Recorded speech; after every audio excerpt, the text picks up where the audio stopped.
Here's a question. If you had a product that you could sell for $10 a use, let's say $10, but and you had 1 million clients, potentially you could spend $10. So you could do $10 million. Yeah. So then there's another question, which is like, how much money do you need to make from this adventure, per year? Do you need to make $10 million? Oh, that'd be great. Yeah, no, it'd be great. But do you need to make? Optimally, yes. Yeah. And like, what if you you got could your ceiling make, and you got your minimum buy? what if you could make $600,000 or $1.2 million, like instead of 10 million? You could make a tenth of the money. Yeah. Like do you need the it? effort. Yeah. Well, maybe not, maybe. But it was just interesting. It's just interesting looking at data and thinking about things like and how easy it is to like move a product and basically also I think how much money you need to make. And I think there's a lot of like goal around like maximizing versus like asking what's really required. Like let's say you had a product and you could make it for like you made money, that was all good. The plastic widget. The plastic widget, and it's widget wise, Quintessential item, as seen on TV. only lasts a year. Yeah, of course. You'll rebuy it. Short shelf life. That's it. You'll need to get another one. Once it sort of diminishes you in use it every quality day. from usage. Yeah. So if I go to people and they're like, oh, the $10 thing, like, but if I went to somebody and said, oh, I've got this thing and it's going to cost you like 10 cents per person, or whatever, like, oh, geez, that's what, like, it's just interesting. Like, I just like, basically like in looking at like all of these businesses and then just going, well, there's 6,200 that identify directly as like clients. Yeah. So if you charge them $100 each, potentially you make the $600,000. Yeah. 6,000 clients. Some of those people, I think there's like maybe even it could be two tiers, like $100 and $200. Now, like the other way, like that person with 100 would be like maybe be saving, even like $900,000, like thousands of dollars a year, thousands of dollars.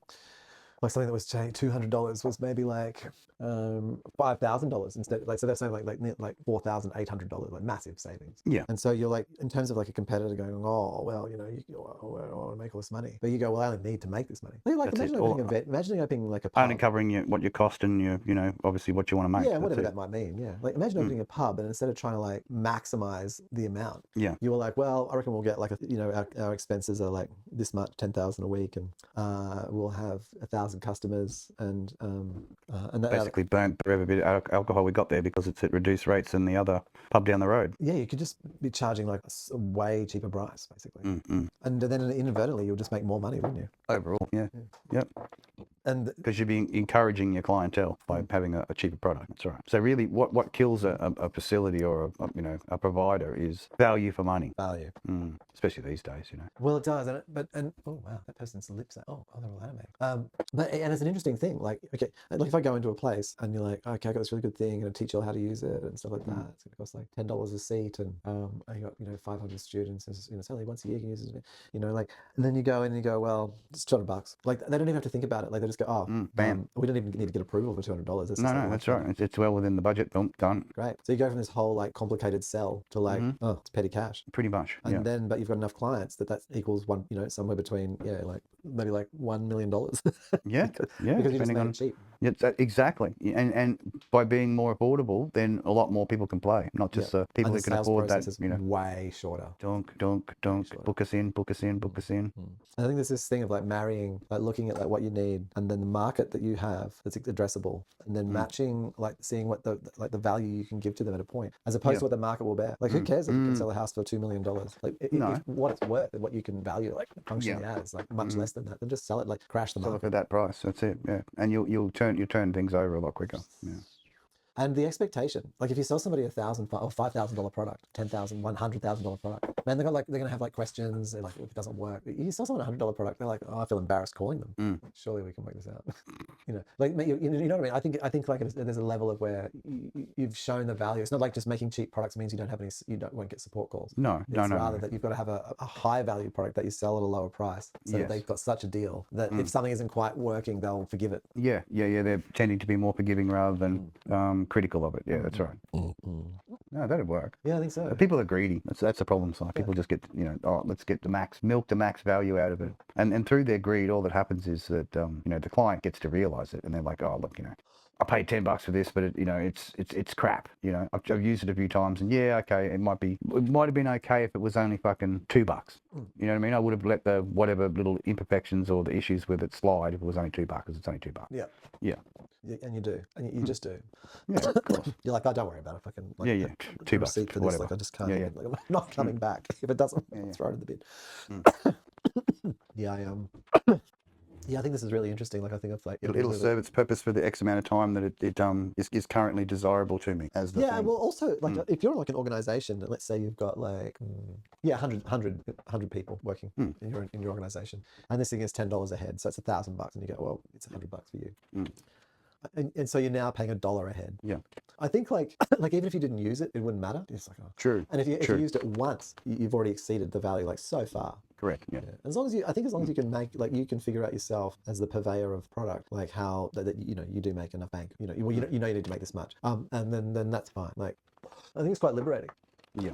I think it like changes you from having to like hard sell people to just and I think we're getting Basically selling itself. Yeah. well, but it's also that we just live in a world now where there are so many humans that like the difference between 1 million and 1 billion, like you've seen those videos. Yeah. It's 1,000 times greater. It's not like one number higher. It's 1,000 times bigger. Yeah, like, 1,000 times that. instead of 1 year, it's 1,000 years. You know, but that's the thing. Like if you can find like in 8 billion people, you can find like 100,000 of them to give you $1. Well, you just got 100 grand. We'll give you $1. That's right. 100 grand. And like, so yeah, like it's matching us. It's more about. It's not really about the money anymore. It's about connecting to an audience. It's being able to find that audience, and then there'll be the people within the audience that'll pay you. And I think some audiences are easy. Like I know there's like all this really cool shit around. Like I've done it myself, and around advertising and social media and all these platforms, and how utilizing what's available. Yeah. Yeah, to like find that perfect client. But but I think there's a whole other realm, like especially in business to business, where you know who your clients are. Like it's not random. No. You don't have to kind of find the demographic. You're marketing literally to a certain ring spectrum. the thing up. Right. You can like find them in a book, and so then it just So I think that's where it's another like on a marketing level too. Like it's very different. Like you can kind of. What you got to do is just figure out what the break point or whatever those businesses are, creative professionals, whatever they might be, to easily buy the thing and see if there's enough of whatever those people are. Let's say they're cabinet makers, and you've made a special tool that's just really good at getting glue off, like glue removal system. Yeah, so it just cleans adhesives off without damaging or staining or whatever.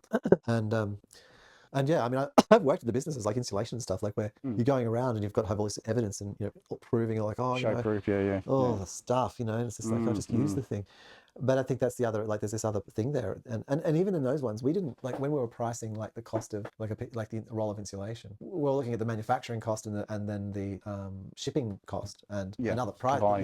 Combining those plus that's your base price because that's what it costs you to get to the company's warehouse. That's your base price. Yeah. But I think the thing with that was that like you just didn't know how many units you would move, and so you've kind of got to have a bit of a guess. And I mean, you always do, but if you do know if the market is a quantifiable market, it's basically capture markets. It's like it's the classic of like if you're putting on an event. Well, again, it falls back to that as seen on TV bullshit. You know what I mean? Like also just capture.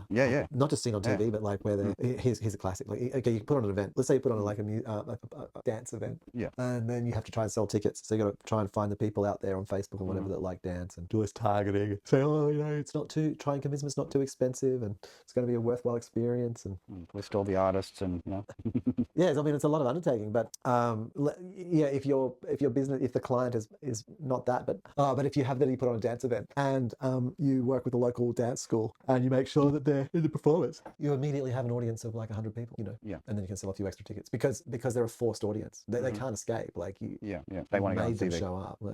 Their people perform. Yeah, I see little Sarah get up on that stage. And Gran wants to come. 3 tickets. Grandma's up there twerking.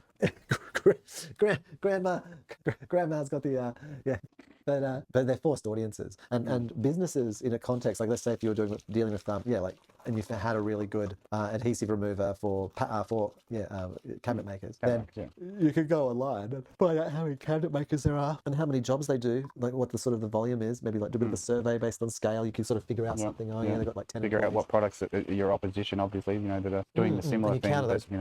But you know how many clients you have. You're like, well, I've got like there's 10,000 cabinet makers in Australia, and they so you got your base level for your your you can make an audience assessment. or whatever. Yeah, Your fine. audience size. You know what your audience is. They're a fixed thing, and you know how to communicate with them. And I think like like either you've got to like show how you like whatever you got to do, like show the competitive story or how you connect in and you're useful with the competitive product. But I think that's an easier sell. I think business to business in a sense is easier because you know what their motivation is. Essentially, you've already captured the audience by the the particular function that they do. That's right. You've captured the audience. They're super. You don't need to spend like you do need to spend money on advertising, but it's much more direct. It's literally like a sales rep going around to them or whatever. Like it's like you don't have to find the customer. You have to find the value for the customer, and then you'll get them all, unless there's some kind of weird loyalty or other stubbornness or something. Brand loyalty or whatever. Yeah, some stubbornness. And I think I like it a lot. It the makes process you've been working on. Yeah. Well, but just also that, like where, like as opposed to like going, oh, well, let's run Facebook ads to like this demographic and we'll make it really wide and to try and like figure out who really the buyer is of this freaking snack. Like,